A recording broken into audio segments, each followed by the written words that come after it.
Hi there, I'm Nafisa Latic. This is Across the Balkans. And this week, it's a region to the rescue. Albania, Kosovo, and North Macedonia have all agreed to host Afghan refugees who are fleeing after the Taliban took control of their country. The governments in Tirana, Pristina, and Skopje accepted a request from the US to be a transit destination for the asylum seekers who fear retaliation from the Taliban because they cooperated with NATO forces in Afghanistan. So far, the exact numbers are unknown.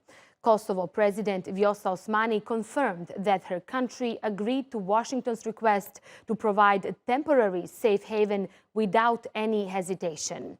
North Macedonia's Prime Minister Zoran Zaev also says his country will accept civilians from Afghanistan until a more permanent solution is found. And Albanian Prime Minister Edi Rama posted a statement on Facebook saying it is true that in recent days, US government has asked Albania to assess if we could serve as a transit country for a certain number of Afghan political migrants, which have US as the final destination. And we will not say no, not only because our allies are asking this, but because we are Albania. Agon Maliqi is in Tirana for us. He is a policy analyst and also the co-founder of Zbunker, a current affairs blog in Kosovo. Agon, thanks for being with us. So what's the plan here? How are these countries going to host these refugees?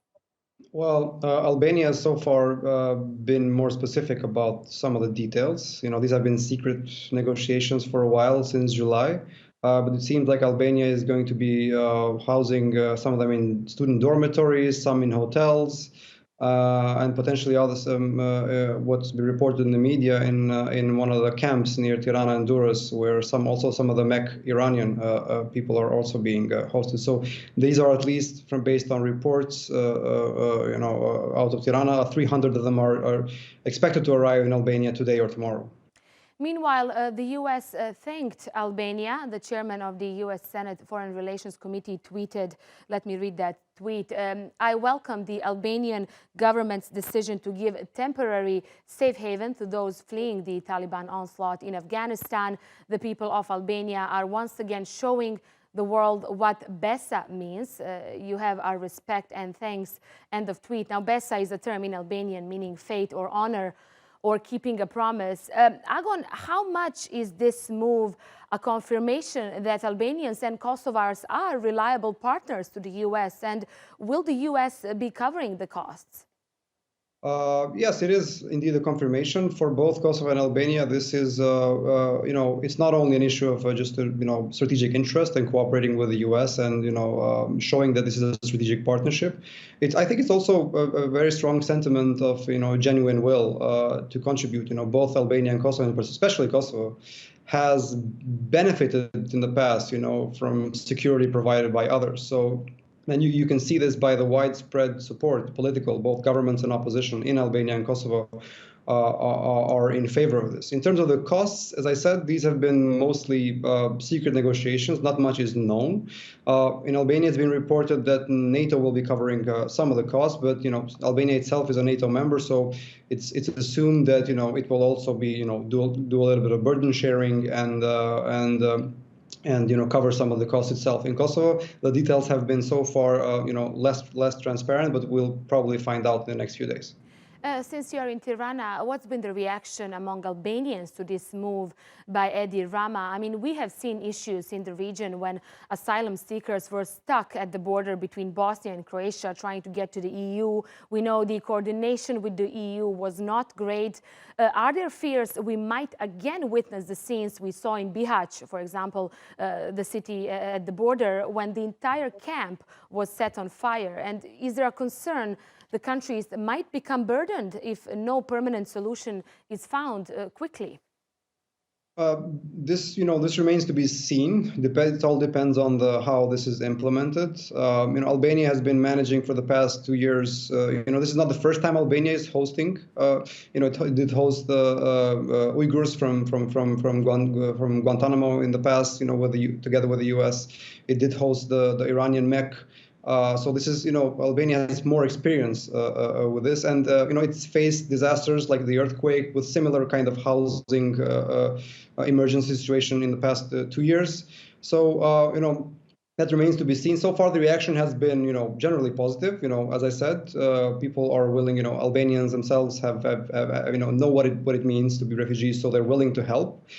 It could become a problem if this goes into beyond the proportions of the government's capacity to manage it. But so far, it seems that this will not be a huge influx. This is a number that supposedly Albania could manage, and the idea being that this is a temporary thing until many of them get settled in the U.S. But let's wait and see. Agon Maliqi, a policy analyst in Tirana for us. Agon, thanks so much for being with us, and we'll continue to follow the situation as it develops with the refugees in the future. Thanks again. Now, we can all agree that Nikola Tesla was a famous inventor.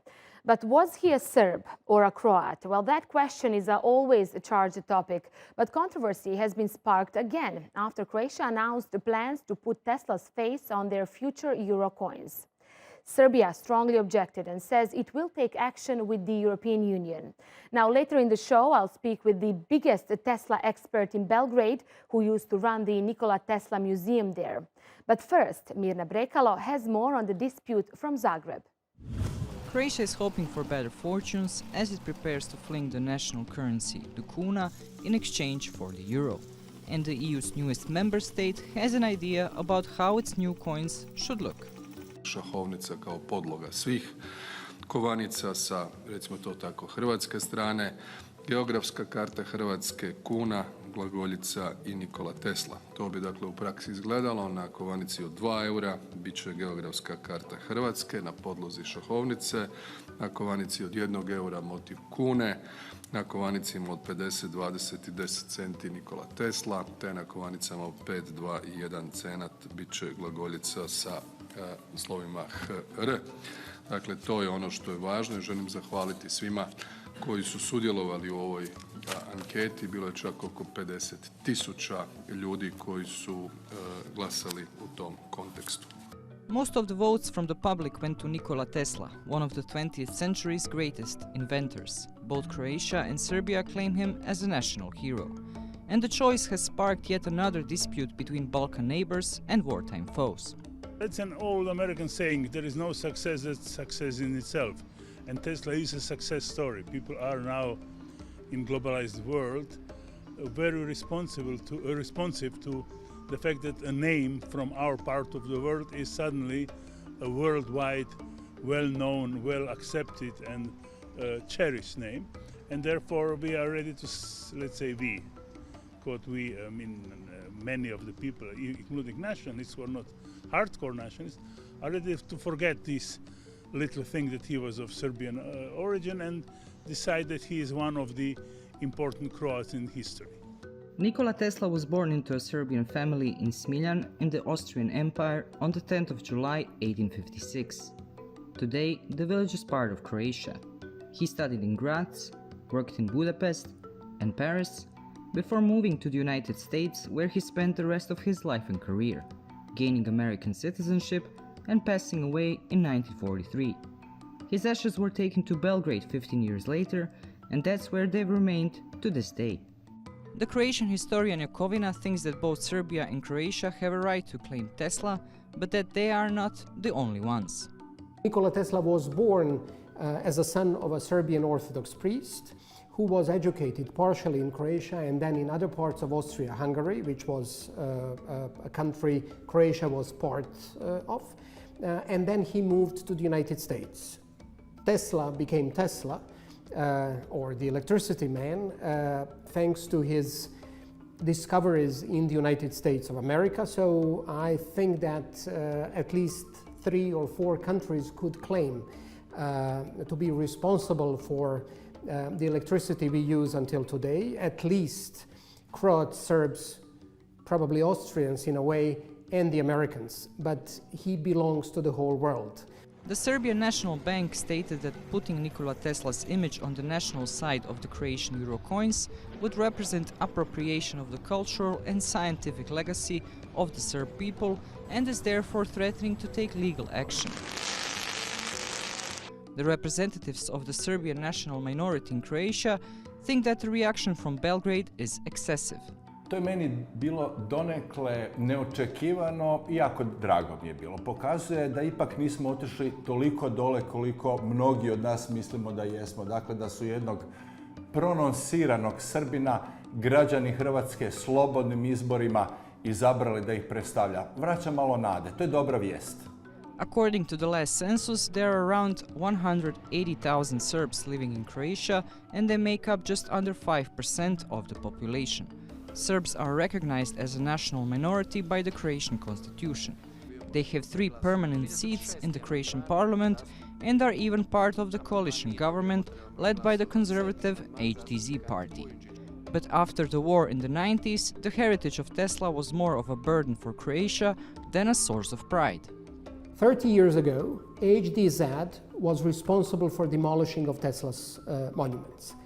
30 or 25 years later, they are now ready to put Tesla on the Croatian euro coins, as well as they are responsible for returning monuments to different parts of Croatia that were dedicated to Nikola Tesla. So there was some sort of growing or maturing in Croatia, and that might be a positive gesture.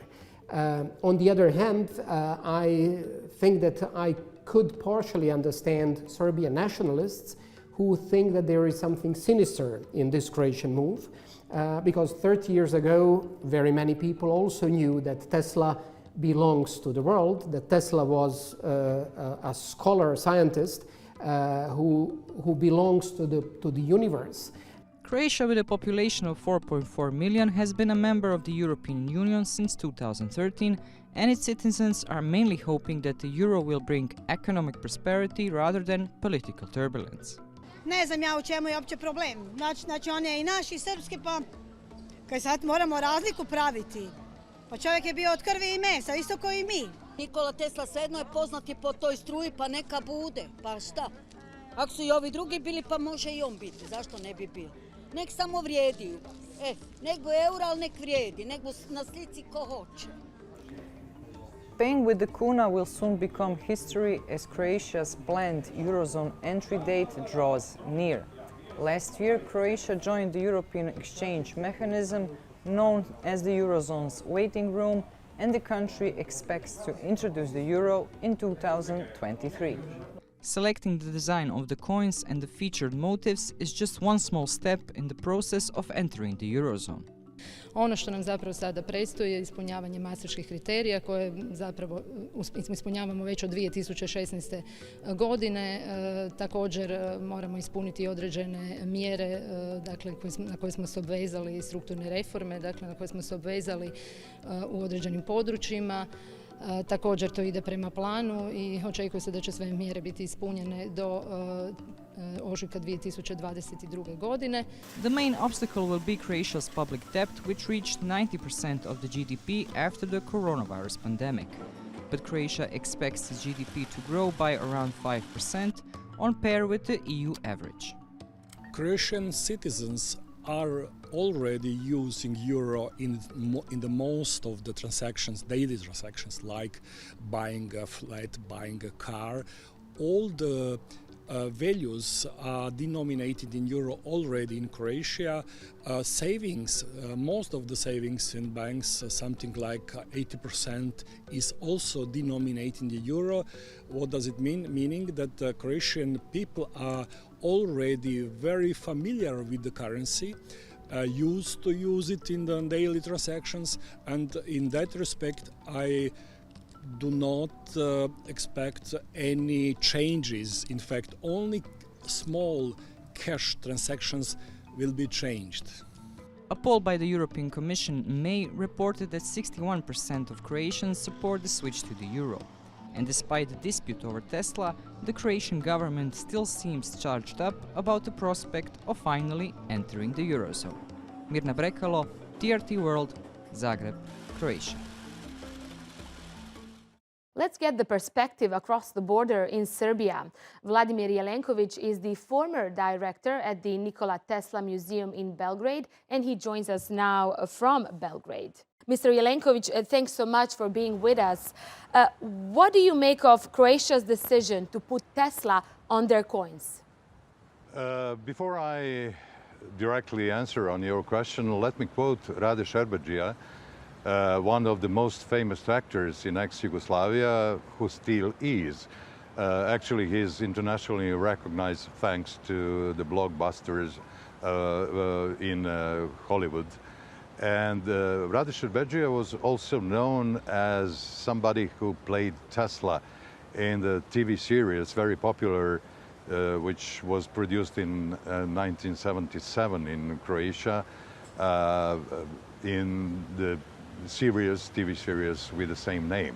Actually, Rade Šerbedžija said recently, and ironically, it's a very good idea to put Tesla's character on the euro coin, because it will be the proof that Serbs, people which are represented by Tesla, live once here, means in today's Croatia. But before we can pass through some historical facts, let me ask you one question. Do you know in which country Tesla was born? Tesla was born in Austro-Hungarian Empire. It wasn't Croatia or Serbia when he was born. Okay. No, actually, this is the very often mistake. Tesla was born in Austria because you cannot be born in the country that doesn't exist. Don't forget that Tesla was born in 1856 and Austro-Hungarian Empire was established in 1867. It means that from the citizen point of view, Tesla was Austrian, then Austro-Hungarian citizen, and later on American when he moved to United States of America in 1884. Right, but Mr. his Jelenkovic, nationality is definitely Serb because, yeah. Yes, as someone who is familiar with his life and work, how did Tesla regarded himself? What did he say about his background? He always claimed that he was so proud to be Serb, because when he was once in Belgrade in 1892, he had a lot of speeches in front of University of Belgrade and also in some different occasions, and he said definitely that everything what he will done in the science with his inventions and discoveries, he will be so proud because it is the art of one Serb. That's what he claimed in that time when he was only once in Belgrade, capital of Kingdom of Serbia in that time. Yeah. Serbian president, speaking to local media recently, said, and let me read this quote, he said, "Tesla is a genius who belongs to the whole world. He belongs to Croats too, but not because he's Croat or from Croatia." What's the link between Croatia and Tesla? They could put Bruce Lee on the coins, and if they wanted Tesla, they should put him on important banknotes, not a small change. Mr. Jelenkovic, having in mind the history of the relations between Zagreb and Belgrade, are you, as a director of the Tesla Museum, bothered by the fact that he is being somewhat politicized? And when will this who owns Tesla dispute finally come to an end? Okay, actually, just to say that I'm not a director now. I was director of the Nikola Tesla Museum, really unique place in the world because we keep there all Tesla's personal legacy from 2006 up to 2014. But anyway, you know, definitely Tesla was the citizen of the world, and everything what he done for technology improvements. Actually, we use his AC power, induction motors, remote control, radio, high frequencies, and everything what he done actually belongs to the whole world. And when somebody say that Tesla belongs to the whole world, as our president said, I think it's the whole truth and nothing but the truth. Tesla actually 120 years ago actually predicted the way that we live today, with telecommunications, with the remote control, with everything what is in our surrounding. And let's say that Tesla belongs really to the 20th century. He led the world, and also he predicted the age at the very beginning of 21st century, which his visionary mind actually predicted more than 1 century ago. That means that actually Tesla is somebody who belongs to the whole world. He lit the whole planet with his inventions in the way, and with his inventions in production and distribution of electrical energy. Right. And thanks to him, we have the lights in any part in the world now. But what does he represent specifically to Serbian people? How do they see Nikola Tesla? If you ask anyone in Serbia who are the 2 most popular persons in modern history, everyone will tell you, almost everyone, that it was Nikola Tesla and Novak Djokovic. If you ask Novak Djokovic, who is the most popular person for him, he will say Nikola Tesla. Okay, Serbs are very proud of Nikola Tesla. They think that Nikola Tesla was actually the last Renaissance person in the modern history, and they actually think that Tesla belongs as a Serbian citizen also.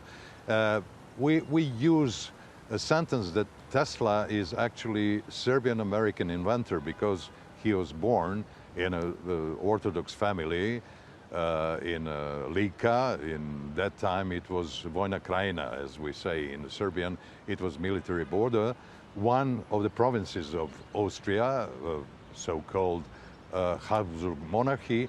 And later on, actually, he used to live in America, in the United States, in Europe, in New York. Okay. And there is the place where he actually realized all his inventions that changed the world around us.